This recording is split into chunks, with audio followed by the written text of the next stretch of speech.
more, just can't see more. I've been wondering about complexity of what we have should there be more, just can't see more.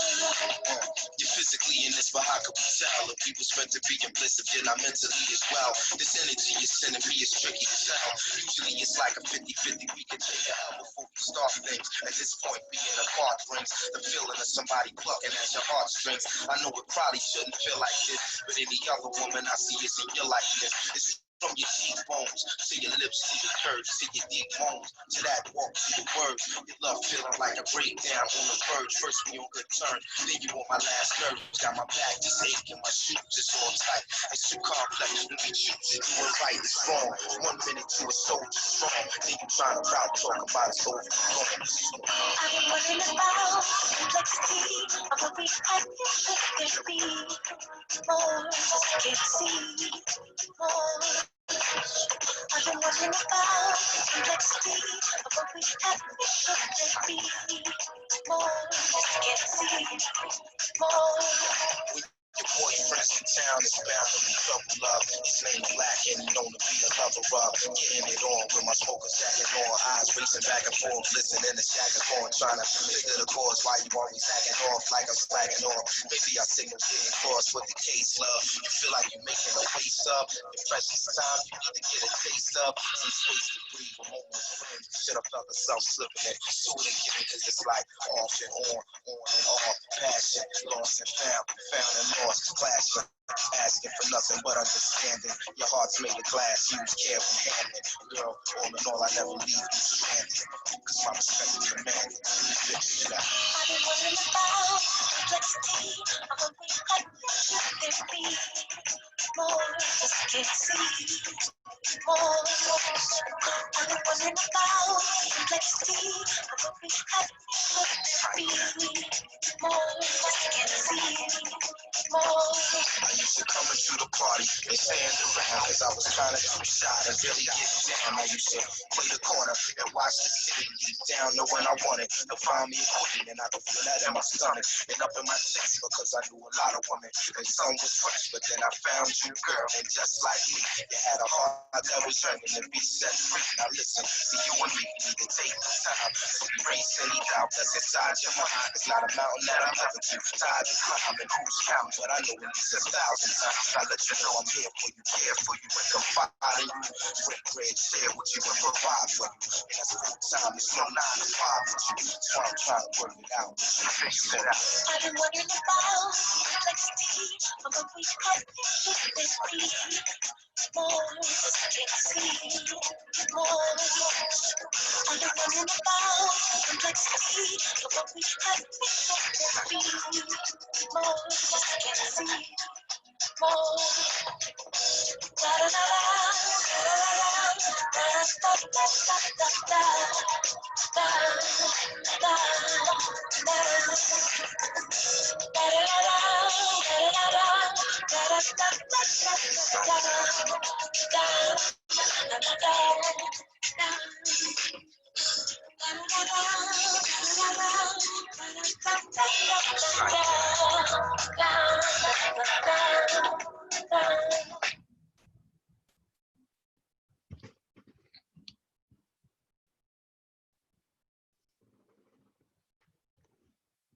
Greetings, greetings, greetings. Hello, happy Sunday to everybody. Glad you're really glad, rather, that you're here to join us today for this Sunday. On behalf of the All African People's Revolutionary Party, we thank you for joining us today on this Sunday, the day after the celebration of imperialism.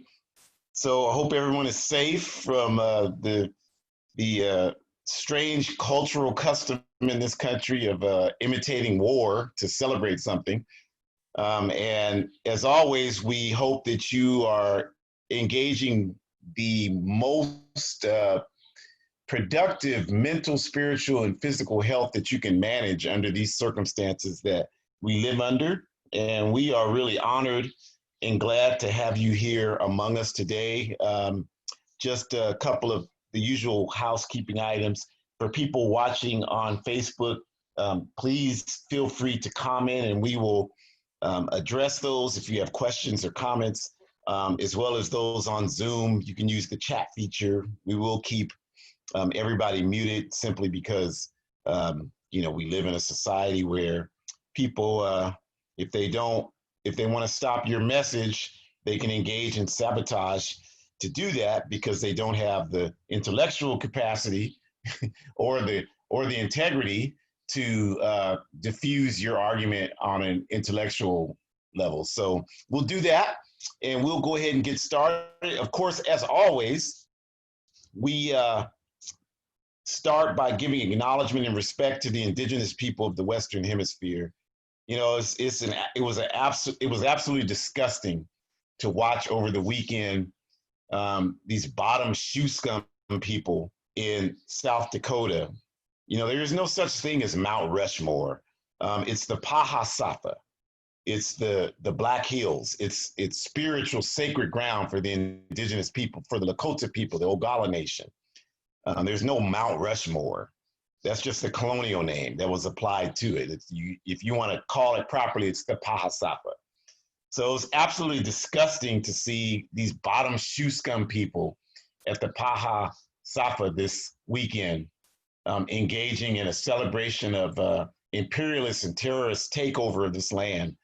But it was also equally as inspiring to see the indigenous people standing up and asserting truth and justice and the correctness of their quest to get their land back.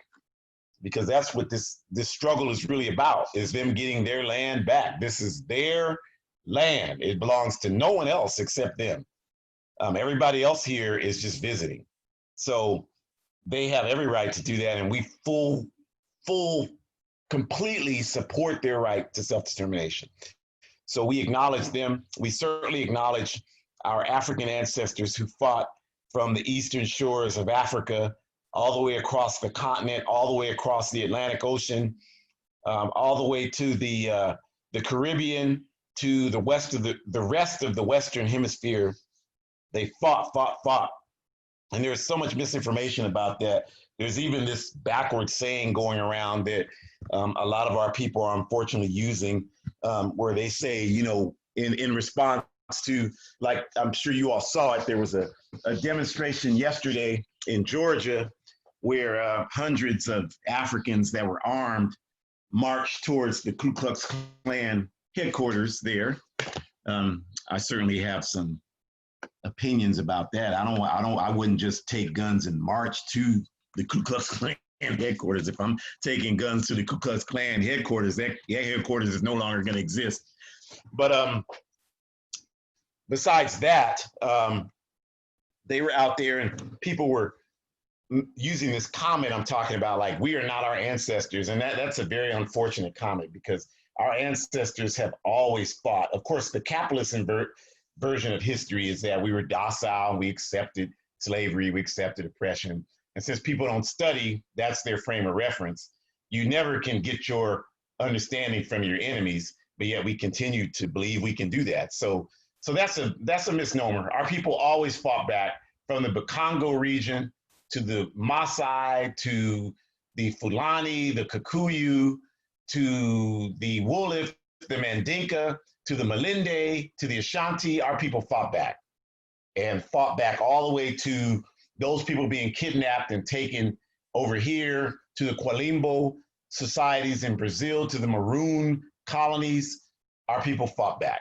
And if all those things I just said are not familiar to you, that's my point, is that, you know, they will never teach you about how we fought back. But all those people I just named fought back courageously, and they're the reason that slavery was wiped out in the Western Hemisphere.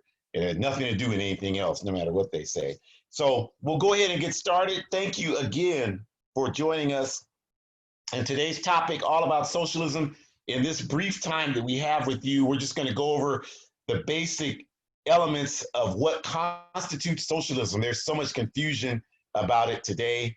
And so we want to, you know, just kind of give you a framework, and we'll also give you some references to look at. We are without question socialists in the society. We work every day for socialist revolution. And so that's what we're going to be talking about today. So thank you for joining us for that. And we'll just get started. And as usual, we do our introductions.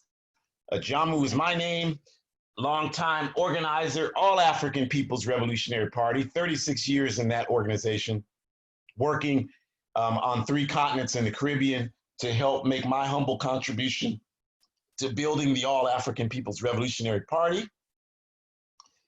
And with me, I have my outstanding and amazing daughter, Shakura, who grew up in the All African People's Revolutionary Party's Young Pioneer Institute program. And now she is concluding her work on her doctorate in communication public health. And she's also, you know, she's not just an academic person, she's an activist and an organizer who's engaged in many activities on the ground where she is working to combat issues of disparities in African women health issues. So honored to be here with her. You know, we a lot of African fathers and daughters, they post videos of themselves dancing and doing those types of things, and you all make those videos viral. Nobody's going to make a video viral of an African father and daughter talking about revolution and justice. So we understand that. But yeah, we're here, and this is what we do. So I'm really proud to have her here doing this with me, because it's a whole lot of fathers that can't even sit down and have a meal with their daughter. So I'm thankful for her. And getting back to our overall objective, the All African People's Revolutionary Party, we're fighting for Pan-Africanism, which we define as one unified socialist Africa. We see Pan-Africanism as the solution for African people everywhere, and we define every African, we define Africans as all people of African descent everywhere in the world.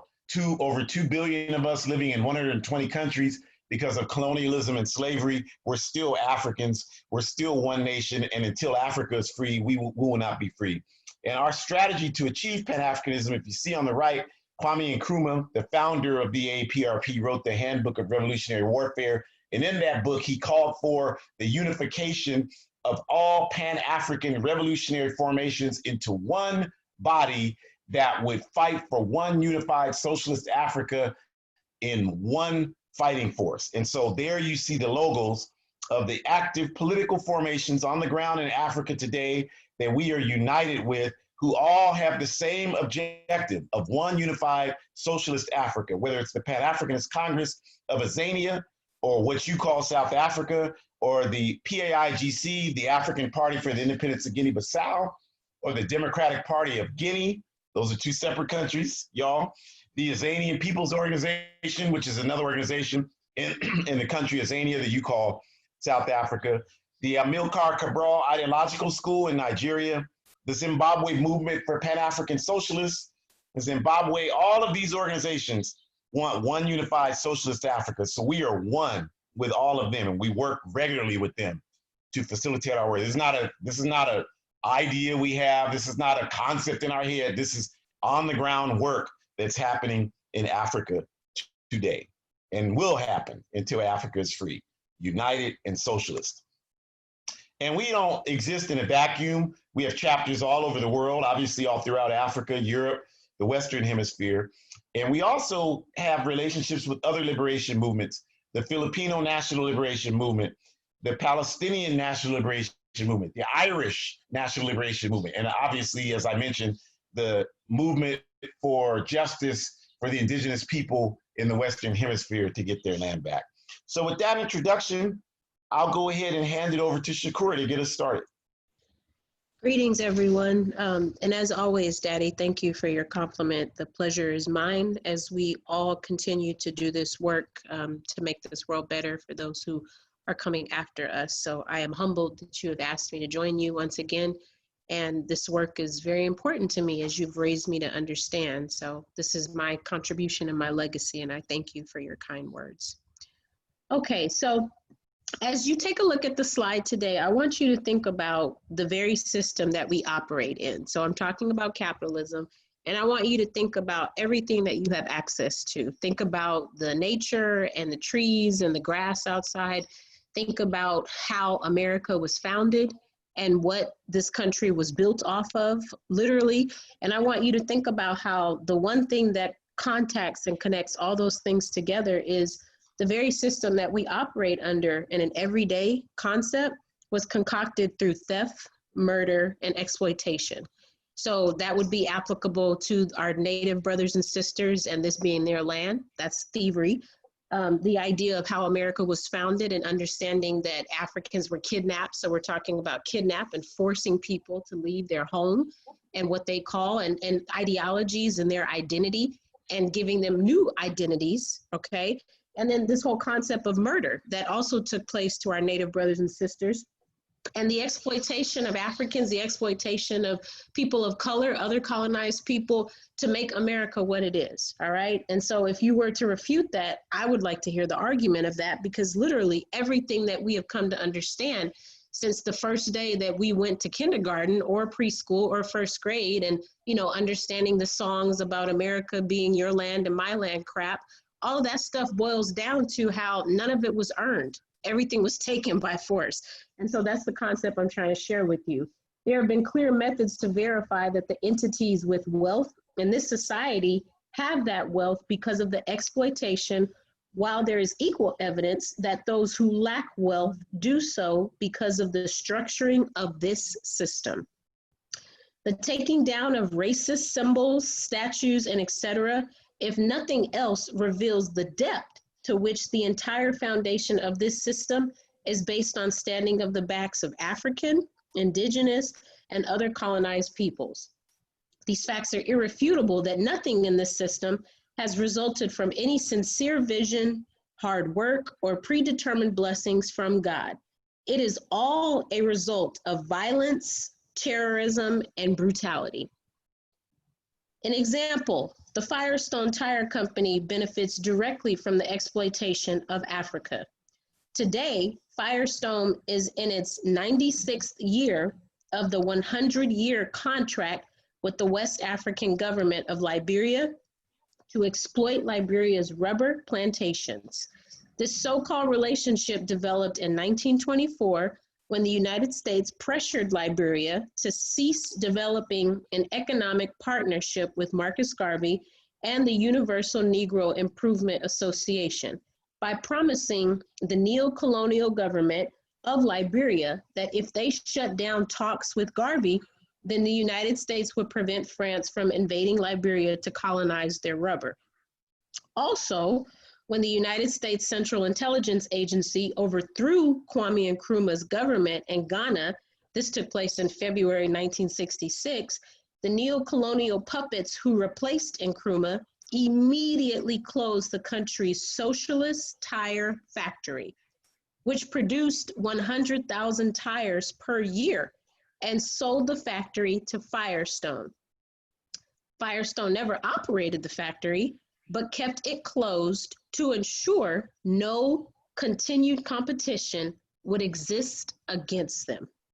Next slide, please. Okay, people like statistics, so now we're going to share some statistics with you. Today, 80% of the cobalt reserves used to power all devices that give or receive a signal come from the Congo and Mozambique. This industry is 100% controlled by corporations like Apple, Samsung, etc., who rely on the brutal exploitation of mining workers in Central Africa. 75% of all chocolate products in the Western Hemisphere come from the cacao from Ghana.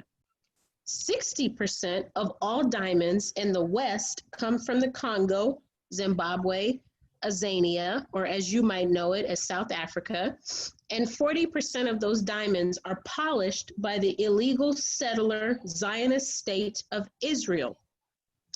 65% of all aluminum products come from Guinea bauxite, and Shell Oil receives almost 40% of their annual revenue from the exploitive oil refining practices in the Niger Delta region of Nigeria. That's a lot of information that I just shared with you. So as we continue to think about these particular resources that we're using, cacao, cobalt, the things that we are using and not even being aware of where they're coming from, the tires on our cars, but also the tires on our bicycles, the tires on our motorcycles, how we depend on rubber. We can't get along without it, right? That's definitely a benefit and a privilege to have access to rubber, because tires are an essential way that we are mobile, not just in this country, but everywhere throughout the world. So just being mindful of how other people are exploited every day to make sure that those resources are available for us through our cellular devices, are available to us through our cars and our transportation styles, available through us through our jewelry preferences and how we wear diamonds, or whether or not we prefer certain diamonds over others. It's just important to be mindful of where all this is coming from. And more importantly, it's important to be mindful of the work practices that are taking place, or the labor situations, I should say, or lack thereof, that are taking place in order for these materials and these products to be shipped and brought here to the United States, so that, again, this concept of input output, right? So we give money and then the output is the product is generated for us. Just being mindful of those kind of things, I think, is really important. Thank you. Thank you. So thank you, my daughter. So that was outstanding. Clearly, the capitalist system was built and is maintained on exploitation, exploiting people's resources. And, you know, we've talked a lot about the definition of imperialism is one country invading another country and owning and controlling, stealing their resources. So clearly this empire is built and maintained on colonialism and slavery, and owning and controlling all of the resources that Shakura just named. That's where the wealth here comes from. It comes from the human and material resources of colonized people, period. There's no question about that. And the whole myth of white supremacy was created to justify that, because the first slaves were what they called the indentured servants here. That term slave comes from Slavic. So the first indentured servants were from the Slavic countries in Europe. So this myth of white supremacy was created to justify to those people who understood the brutality of this forced labor, that it was okay to steal our resources and steal our humanity and steal our labor because we weren't really human in the first place. And so this myth continues to this day. So socialism is the answer to capitalism. As the slide said, the definition of capitalism is the means of production, all the things Shakura named, owned and controlled by private entities for private profit. That's the definition of capitalism. We take that definition from Karl Marx. We accept that definition. We agree with that definition. So socialism, the definition is the opposite of that. It's the means of production owned and controlled by the people for collective benefit. So you still have the means of production. We got to eliminate a lot of the misnomers about socialism. You still have the means of production. They're just owned and controlled collectively for a different objective, serving people's needs as opposed to just profiting off of it. So first thing is socialism requires revolution. That's our position. We don't agree that you can get socialism by voting in socialism through the capitalist system. We don't think that that's possible because of imperialism. Because even your candidates that claim they're socialists, like Bernie Sanders, still Bernie Sanders supports imperialism. Because to be president of the capitalist empire, you have to uphold capitalism. So I think the best that he can do, which is what I think he does, is he tries to balance that out. But at the end of the day, for colonized people, it's still going to turn out to be the same thing. Africa's still going to be exploited. The cobalt's still going to be exploited. The oil, the uranium, the diamonds, the cocoa, they're still going to be exploited. And the system that exists still has to maintain itself intact, because in order for people to make profit in an exploitative system, they have to underpay people. So all of the fundamental foundations of exploitation still have to exist, even though you might have some healthcare reform and those types of things. And that's great. But our position with socialist revolution is that we can do so much better. But the only way that happens is you have to have a revolution. You have to have a revolutionary process. You have to have a process where the masses of people were involved in overturning the social system and creating something different. So revolution involves millions of people. Revolutions can't happen. So let that Hollywood image, the Arnold Schwarzenegger, the Vin Diesel, the individual rugged action man that's going to save the day, let that go when you talk about revolution. That's not revolution.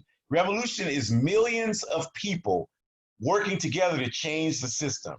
So when I say the word revolutionary, I'll tell you the first thing I think about is when I was in Cuba and we were in a restaurant, and it was the day that I met Assata Shakur. She was with us. And if you want to know more about that, he said he didn't meet Assata Shakur. Well, there's actually a video on YouTube of me interviewing her in Havana, Cuba. It's called Assata Shakur Talks About Socialism in Cuba. The FBI somehow figured out that I had an interview with her and contacted me in the 90s about footage. And I told them to pound sand. I don't talk to the FBI. And they never did get that footage. The only way they got it is by looking at it on YouTube like you look at it. But it's up there. And for those FBI in there listening now, yeah, I lied to you. I lie to you every time because you lie to us. So what's good for the goose is good for the gander. But anyway, when we were in a restaurant, we were eating. And when we finished, lively conversation and everything, I got up to take my plate and empty it in the garbage can. Many of you probably do the same thing when you eat out. And the sister who was bussing tables just rose up and went off on me. And my Spanish is not very good, so I didn't understand 90% of what she was saying, but clearly she was upset with me. And so Sister Assata and another sister who was with us, they interpreted and they explained to me that the sister was upset with me because I did her job for her. And essentially the point was, in that socialist society, there's no stigma about her bussing tables. People understand that her job is just as important as a doctor or anything else. So she was telling me that by me bussing my own plates, I was denying her contribution to the revolution. And I totally understood that. And so I apologized. And when she walked off with her apron on, I looked at her and I said, that's a revolutionary right there. That's what a revolutionary looks like right there. That's what it is. So it's not the rugged feature in the Hollywood movies. It's the masses of people working together. That's what revolution is, to overturn one system, capitalism, and you got to replace it with something. Because a lot of people today, I don't like capitalism, but they can't tell you what they want. So if you replace capitalism, you got to replace it with something. And we're saying today that something is socialism. And so socialism is that process that comes from that revolution. And we're arguing that socialism is the transition. It's the bridge between capitalism and communism. So when people tell you, well, communism doesn't work, communism has never happened. Communism cannot happen because the definition of communism is a classless society, a society where there are no classes.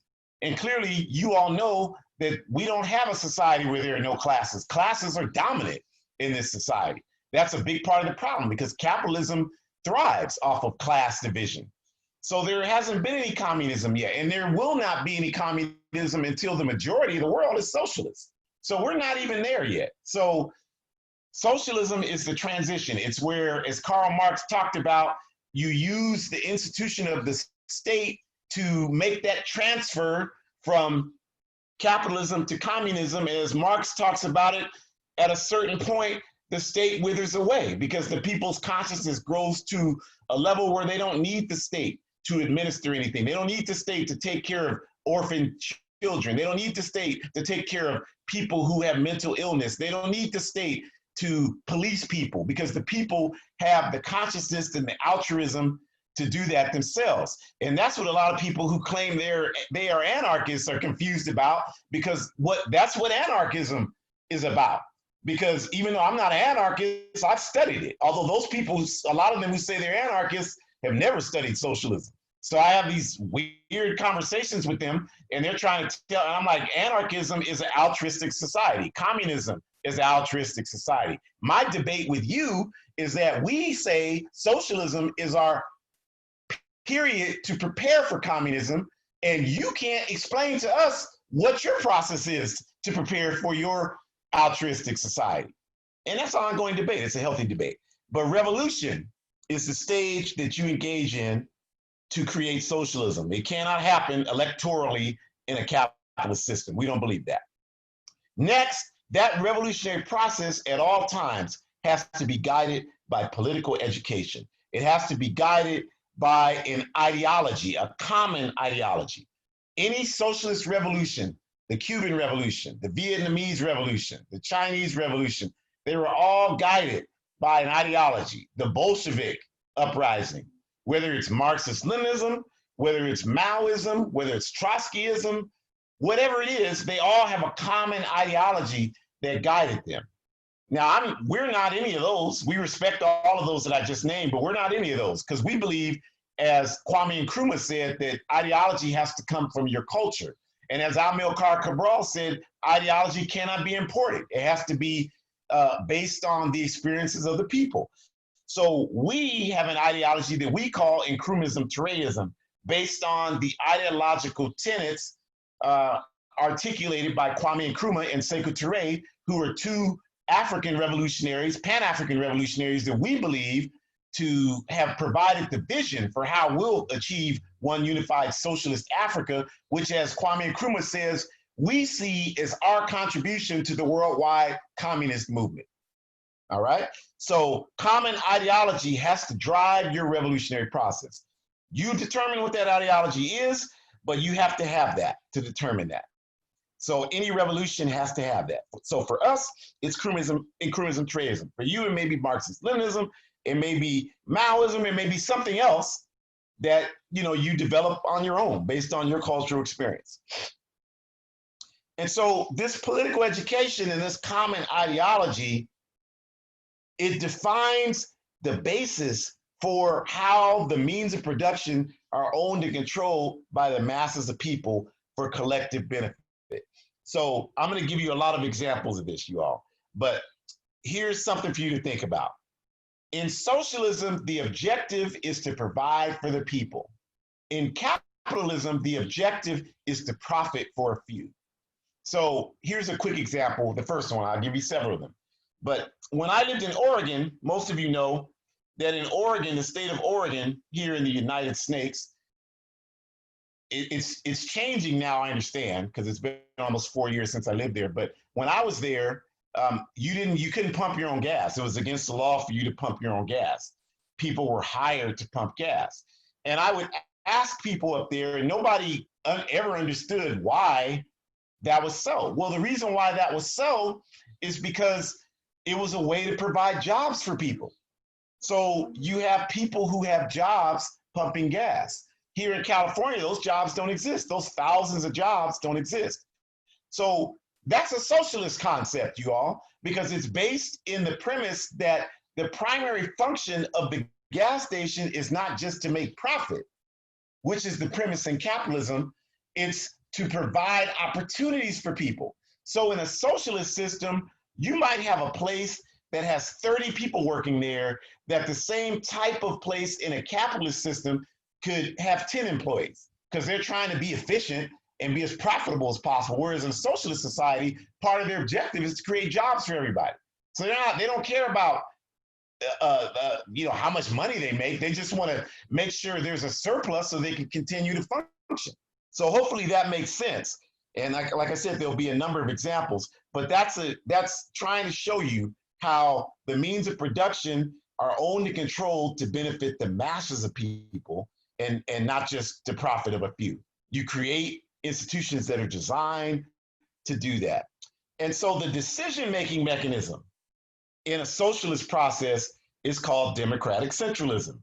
Highly misunderstood, very maligned, but I've participated using democratic centralism in the All-African People's Revolutionary Party for 36 years. And what I can tell you is that it is the most dynamic system I have ever experienced, because what democratic centralism is very simple. What it says is that you have two components in decision-making processes. You have democracy, which means, as you all know, the people's ability to have a voice in their own lives. And then you have centralism, which is the ability to make decisions so you just don't have chaos. You know, you have some process to ensure decisions are made.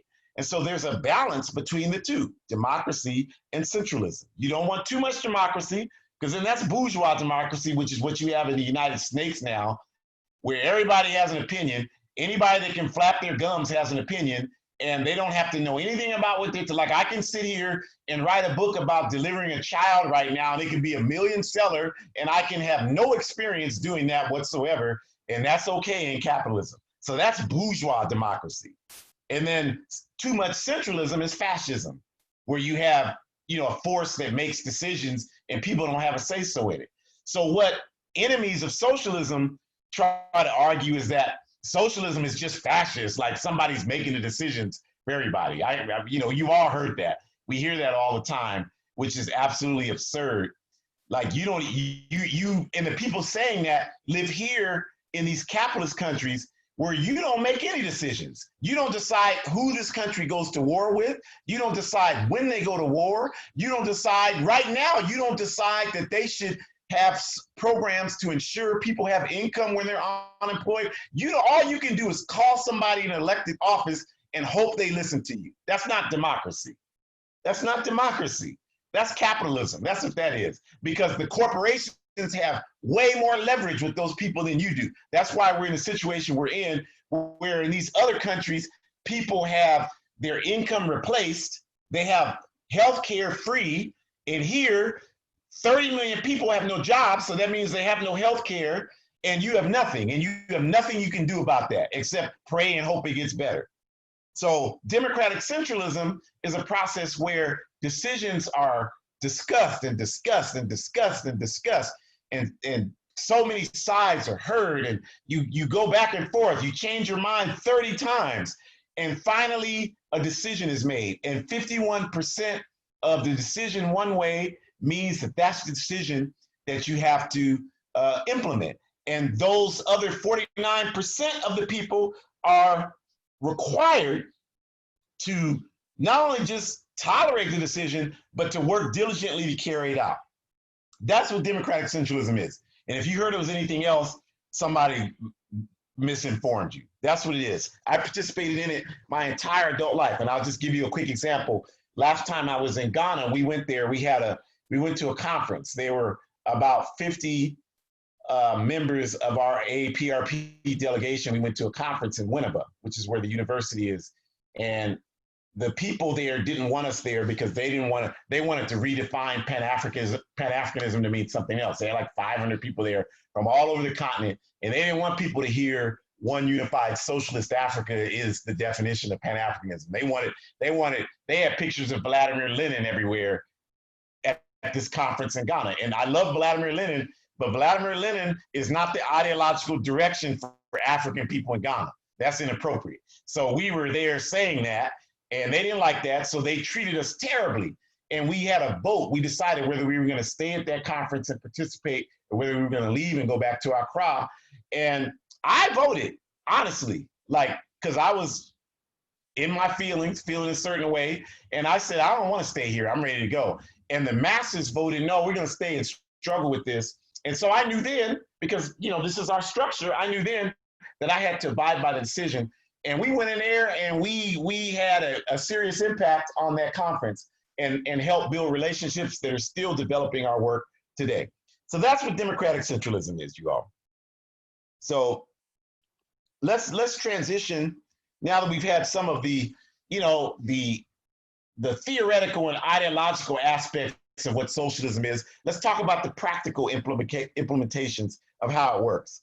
Okay, so again, the common ideology and moral incentives over material ones. What does that mean? Moral incentives over material ones. So in a capitalist society, everything is materially incented. If you don't get paid, you don't have any motivation to do it, right? You hear that all the time. You can't expect me to do that for free. You know, that's the ideology in a profit over people society. Moral-based incentives are you do things because you believe in the value behind those things. That's what you have in a socialist system. You have moral incentives. And then I know some of you, because we're all trained in capital, well, yeah, that sounds great, but I don't believe that. But you say that, but I can prove to you right now that you believe in moral incentives over material incentives. I'll prove it to you two ways quickly. First, you're here right now. It's a Sunday. You're not being paid to be here. You're here because you want to get this information. This is not going to help you make any money. So there's no material incentive. Trust me, you're not going to make money going around speaking about socialism. So that's not why you're here. So the fact that you're here is because you have a desire to make the world a better place. That's a moral incentive. Clear evidence right there that you believe in moral incentive, and the proof that you believe in moral incentive over material incentive. I'll give you an example. You have a terminal illness. You're about to die. You have two doctors in front of you. The first doctor tells you, well, I might have some things that can help you, but I need $200,000 certified money up front before I'll even talk to you. The second doctor says, you know, I have a number of tests that I've run. They're safe. I can show you how they're safe. I think I have some ideas. I can't guarantee you anything, but I would love to work with you. I think I have some. Well, I don't have any money. Well, I'm not worried about money. We want to see if we can get you well, and we can figure all that out later. But don't worry about that. You got to get well right now, and I got a whole team. I'm ready to work with you if you're ready to work with us. No fool is going to choose the first option. No fool is going to choose that. All of you are going to choose the second option. So the concept that, well, if you're not paying it, you get what you pay for, you really don't believe that. Because if you believe that, you would pick the first doctor. But you don't, because you understand the importance of moral incentive over material incentive. So the next time you hear somebody say, well, you always get what you pay for, understand that's capitalist propaganda. That's what that is. That's exactly what that is. Moral incentives over material incentives are critical in socialist revolutionary development. So that requires certain criteria that you have to have in a socialist system. And this is important that we understand this, because if you don't understand this, then you'll be confused about who's socialist and who isn't. I hear it all the time. Well, Canada's socialist. France is, so all these countries operate primarily based on multinational corporations, just like the United States of America. Sure, they have social welfare programs in all those countries. That's because the people demand them, because people want socialism. Even if they have been propagandized against the word, they want what the word means. So these governments have been forced to implement these social welfare programs, but they're still capitalist countries. The problem in this country is there's no demand. There's no serious demand. People think that the only thing they can do is beg the capitalist system to reform itself for them. So the capitalists laugh at that. So because there's no serious demand here, that's why you have nothing here. That's the reason why you have nothing. And the only time you get anything is when people start tearing up stuff. That's irrefutable. However you feel about that is irrelevant. You cannot deny that when people start tearing all these little worthless police reforms that are happening right now, they're still only happening because people tore up stuff. Imagine what we could accomplish if we became organized and had a revolutionary program. Imagine what we could accomplish. So there's criteria to establish what a socialist country is. And if you don't know the criteria, you can't identify a socialist country. So we're going to name some of the critical criteria right now. Education has to be free on all levels for everybody, all the time. No exception. Not a penny paid for any education, from kindergarten, preschool, all the way up through getting a PhD, free of charge. Why? Because when you have a backward society, like you look at Cuba today, socialist Cuba, it's in the Caribbean machismo culture, not just in Cuba, in Haiti, in Jamaica, Puerto Rico, Dominican, that exists everywhere. But the difference between all those wonderful people and the wonderful people in Cuba is Cuba has a socialist revolution. So they've made education free. So if you have a lot of patriarchal views and anti-women views, what's the best way to correct that? Make education available to everyone. Because what will happen is after a couple of generations, what will you see? You will start to see changes in the way people see things. That's how education works.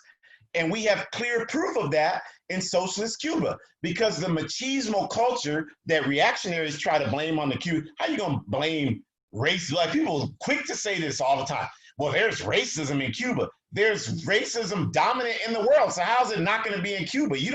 That's an absurd statement to say that. But what Cuba has done is they've created a system to combat it, which does not exist here or anywhere else. So what they've done is one of the ways they've done it, they've got the free education.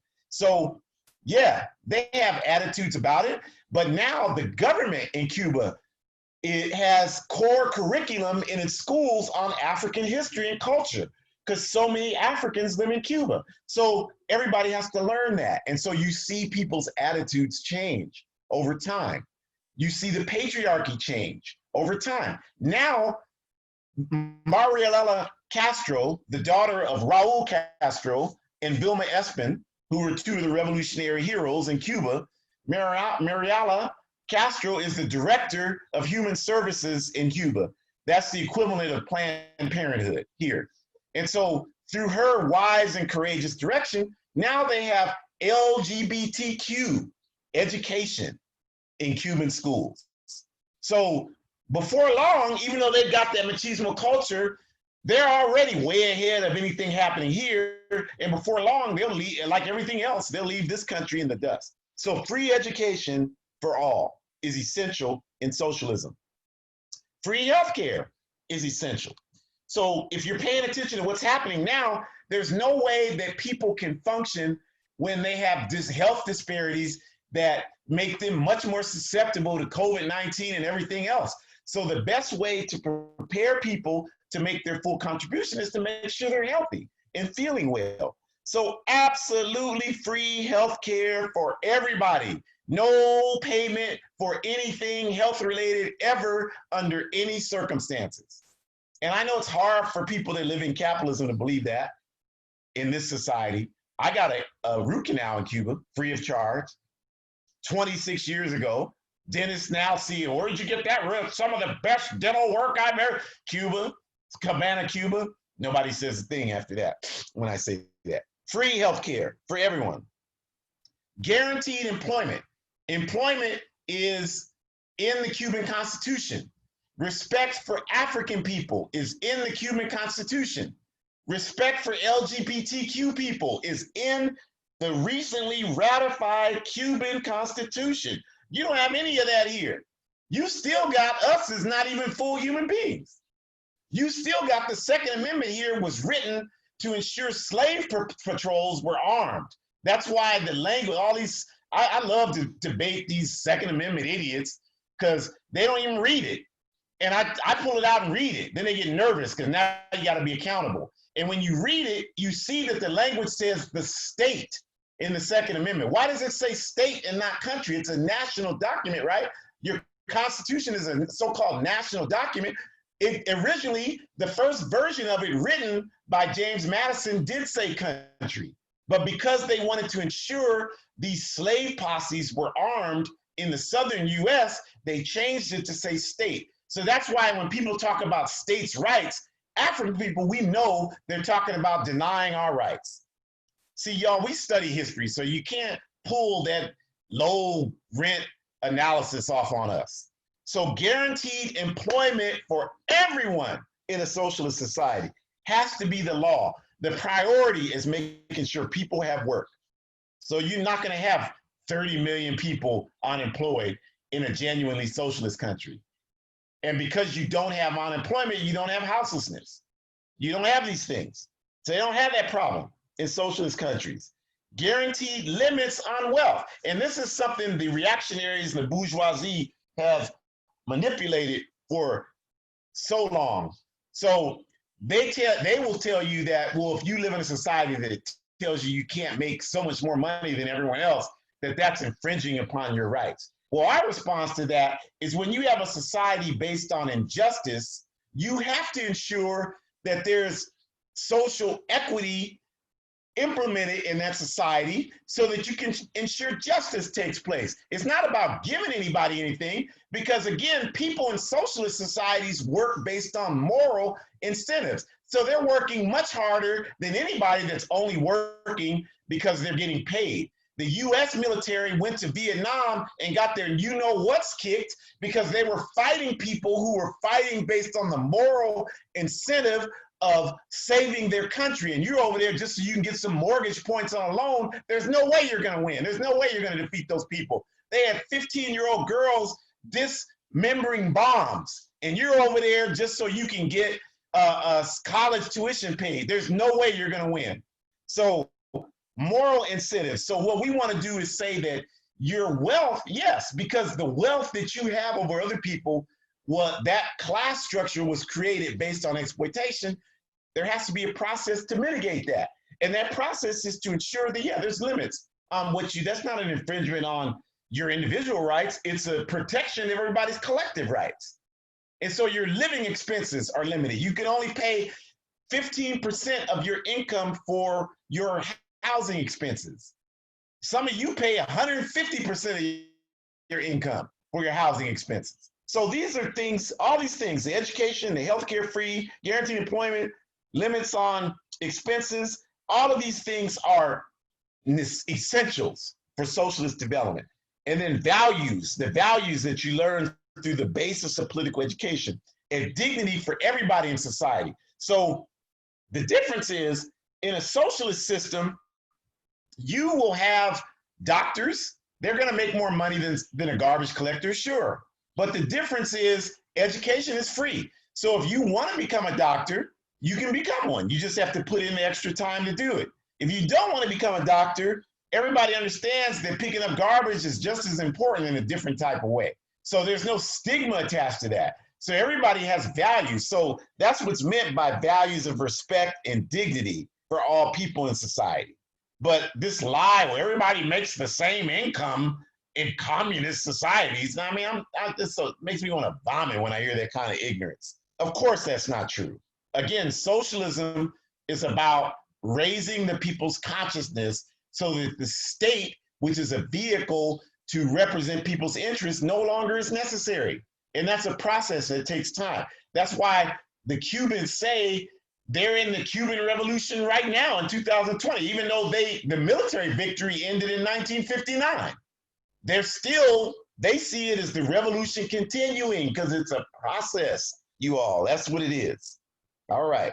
So let's just do some comparisons so you can understand. We've talked about how capitalism is obviously we can't give you a complete education of socialism in 1 hour, but we've talked about how capitalism creates the inequities. We've talked about how socialism proceeds to address the inequities. We've talked about the ways, the methodology that socialism uses to combat the inequities. Now we'll look at what it looks like when you compare socialist development to capitalist countries. So look at this pandemic we're in right now. Look at socialist Cuba's response compared to capitalist US response, right? Let's look at that. What's going on with that? So today, Cuba, their COVID-19 cases are negligible. What does that mean? That means they have so few, it's not even considered a human health crisis anymore. I think they have 1,500 people being treated right now, population of almost 12 million people. And they've had like 2.5 weeks of no new cases. Okay, why? Because they prioritize people over profits. So when they created their interferon alpha 2B vaccine in 1981, they did that to combat the HIV virus. And because of that, they became the first country on earth to eliminate mother-to-child HIV transmission. They've done that a lot. Cervical cancer doesn't exist in Cuba. Prostate cancer has been virtually wiped out. They've had all of these advancements that don't exist here in this such advanced country, don't exist. So they've been able to do that. They've also taken that interferon alpha 2B, the antiviral drug that works with the body's proteins to build up the body's immunity. They've taken that to 50 countries in the world so far. most of them African countries. They have thousands of doctors administering treatment in 50 countries. This is a small, poor, socialist country in the Caribbean. 12 million people that's doing all of this. Meanwhile, what is the United Snakes of America, the strongest, the most, the wealthiest country in human history? What are they doing? The outbreak, a third of the deaths in the world are here in this country. A third of the cases are in this country. There's spikes everywhere because people here have no discipline. There's no political education. Nobody has it. Everybody gets all about bourgeoisie individualism. I won't get sick. I'm better than that. I can ensure it doesn't happen to me. That's for those poor black and brown people. That's not for me. So you have all that craziness happening here. So it's out of control. What is this government's response to it? To have a shoe scum person who's supposed to be its leader, who just in denial about it and just openly defies common sense in terms of dealing with it. And that's the reality in this country. I mean, that's as backward as you can get. So I don't know how anybody can look at that today and say, well, capitalism's a better system than Socialism. I mean, you're out of your mind if you believe that. So the masses of people in the world want socialism. Even if they don't know it, you all, they want socialism. How can we say that? Because we know that if you look at all of the elements of socialism, we'll talk about in a second, that people are wanting those things, even if they don't call them that. And looking at this COVID crisis, it's the reason why we know that's true. So let's talk about a couple of things that illustrate that. The COVID crisis is a clear example. And the fact that people get income, even if they're not working because of the COVID crisis, they're still taken care of because 50% of their national tax revenues don't go towards supporting an imperialist military. That's why they can do that. Okay, that's the reason why they can do that. You know, your money goes towards building continental ballistic missiles, ICBMs. That's where your money goes. Or neutron bombs, which blow up, which kill people, but don't disturb the properties. How barbaric that is. But that's where your money goes. That's why, you know, whenever they're building that, no one ever says, well, where's the money going to come from to build these neutron bombs and these intercontinental ballistic missiles? No one ever says that. But when you talk about education and healthcare, well, where's it going to come from? How are we going to pay for that? I mean, that's about as barbaric and uncivilized as you could possibly be. But that's what you got here. So people don't want that. They want a system where people's needs are met. People love their healthcare here. So they want to be able to have it. So that's proof that people want socialism, because socialism is a system that provides healthcare for everybody. I don't see anybody running out to the mail carrier to give them a check for their mail. So people like the concept of the mail carrier being paid through tax revenues and delivering your mail. That's socialist. I had a tree fall in front of my house last week. The city came and cleared it out. I didn't have to go out there and write them a check. That's a socialist concept, you all. That's what that is. But yet these people here are trying to dismantle the post office and make it FedEx and UPS. And a lot of people you know think that's a good idea. Now there's 90 million people who do their primary banking through credit unions, who are based on the model of financial co-ops, right? All the services, all the surplus money produced from the accounts, the investments and everything goes back into services for the members. Whereas in banks, the money goes for private profit. You bank at Wells Fargo or Chase Bank or something like that, your money goes overseas when it's invested. So people don't like that. So in the last 20 years, millions have converted to credit unions. These are just examples that people want socialism, even if they don't call it that. So here are some great socialist readings to help you, in terms of follow-up and understanding how you can study these concepts. And so, of course, we start with our Nkrumahist Tureist perspective, Class Struggle in Africa, Kwame Nkrumah. We also recommend the Handbook of Revolutionary Warfare, Kwame Nkrumah, and Consciousism, Kwame Nkrumah. And then the History of Class Struggle, Sekou Touré, Strategy and Tactics of the African Revolution. We recommend that. We also recommend A Dialectical Approach to Culture by Tureist. Very good in terms of understanding class struggle and culture in the role of revolution. Obviously, the Communist Manifesto was an old classic by Karl Marx. And In Defense of Socialism by Fidel Castro is an outstanding book in terms of explaining how Cuba developed its socialist operations. And then really kind of an update on Castro's book, which was written in 1988, is this book that I'm just finishing up now by Helen Jaffe called We Are Cuba, What is the Cuban Revolution? Highly recommend it.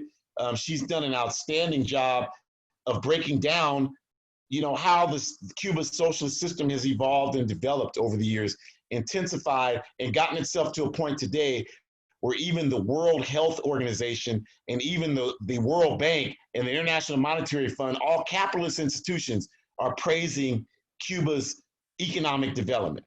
So we ask you to follow our sources here, APRP-intl.org. Contact us if you want to join the All-African People's Revolutionary Party, or you can contact me directly at abetterworld.me. Hood Communist, there's articles on all three of these sources. We advise you to read African Revolutionary Voices. Hoodcommunist.org is another one. And at that point, I'll stop. I don't know. I don't see anything on Facebook, and I don't know, Shakura, if you've noticed anything at all that we need to address. No, there are no current chats in the Zoom. Okay, that's wonderful. We thank all of you all. We thank all of you all for listening. So, I think the important thing here, the last thing we'll say is that, it's important to do the readings, but we don't want you just to read on your own. We want you to join organizations where you read these books. That's what we do, and develop collectively. Socialism is a collective developmental process. So we ask you to do it collectively. That's how we have to do that. We have to build institutions. Socialist revolution is an institution and struggle. It's a struggle where institutions are built, where people are more important than profit. So we ask you to, think about doing that, making that kind of contribution, because that's the way we're going to get the change that we need. We don't want incremental change. We want necessary change that'll solve the problems that we're facing as a society. And we just don't see it happening in this capitalist system. This system, and I don't know how you think you can convince us that it can happen that way when we just demonstrated to you today, and we've done it numerous times, this system was built on exploiting us. So it's like, the argument that we can reform capitalism to us is like telling us that somebody that kidnapped us and abused us, and then now we're trying to find a way to go, that we should rely on that person's direction to direct us as to how we can develop and reach our full potential. We'll never believe that. We'll never believe that. In fact, what we're doing is looking for a weapon to ensure that we can use it against that person so they can never abuse and brutalize anybody else ever again. And then now we can move forward to create the kind of society we need that could bring about justice. So we ask you to, think about that. Join organizations, start organizations, get involved with that. And we'll plan on coming back next week with another topic. We really appreciate you all joining us and participating. Spread the word. Spread the word. Let people know the All-African People's Revolutionary Party is doing work in Africa and around the world. Tell people that, because it's not going to be on CNN network. And then tell them also that, they're interesting. They got father-daughter African revolutionaries. We're not just dancing. We're not just doing the Cupid shuffle, although we can do that. Me and Shakura karaoke together. We do a rendition of I Want You Back, where she does Michael and I do Jermaine. That'll outdo anybody in the karaoke place. But that's not all we do. We'll do that, and then we'll come around and do this. This is our foundation, is building justice. So don't just spread the dancing video of the father and daughter. Spread this video and say, this father and daughter doing something. You should check this out.